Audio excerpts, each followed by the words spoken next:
This is Monday morning quarterbacking, but were we right to give the states so much autonomy and not set up some sort of a federal system to see how this gets distributed? Because it is pretty frustrating when we hear people in some states who are able to get appointments no problems and people in others who are not.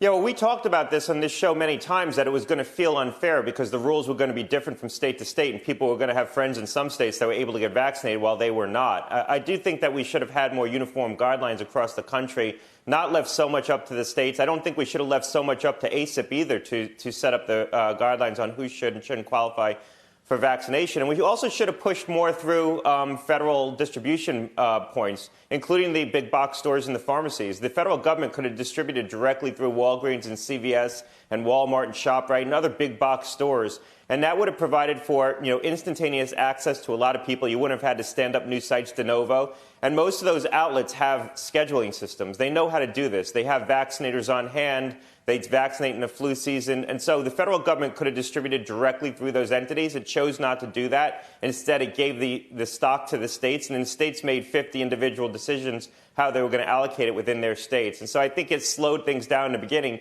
because most of the states had to set up new systems, new registration systems, new sites, and that took weeks to do. What now? Is it too late to switch gears and do what you've been advocating for more than a month? But with going to these big boxes, with going to the pharmacies that know how to do this, or is that going to slow things down once again if you change once you're this far down the road?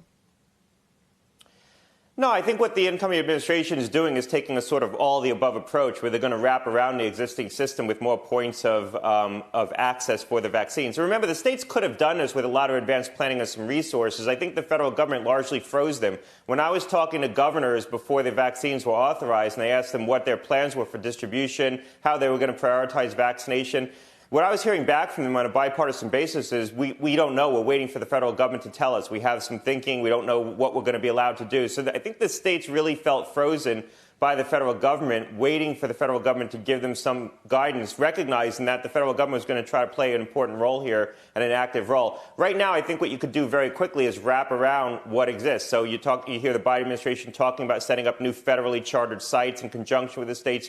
You hear them talking about distributing directly through some of the large pharmacies. So it's sort of an all-the-above approach, and then you see what's working. Final point is that we've talked about access being the real challenge right now, and now we're talking about supply because we're sort of getting to a steady state of supply, and it's hard to increase the supply in the near term. I do think, and I've said this before, at some point demand is going to become an issue.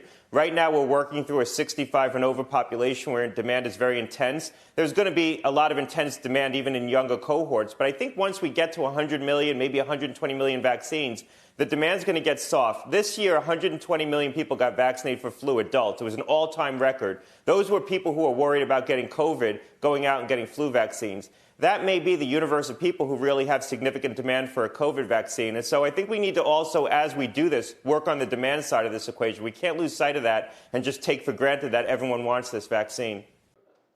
Shepard Smith here. Thanks for watching CNBC on YouTube.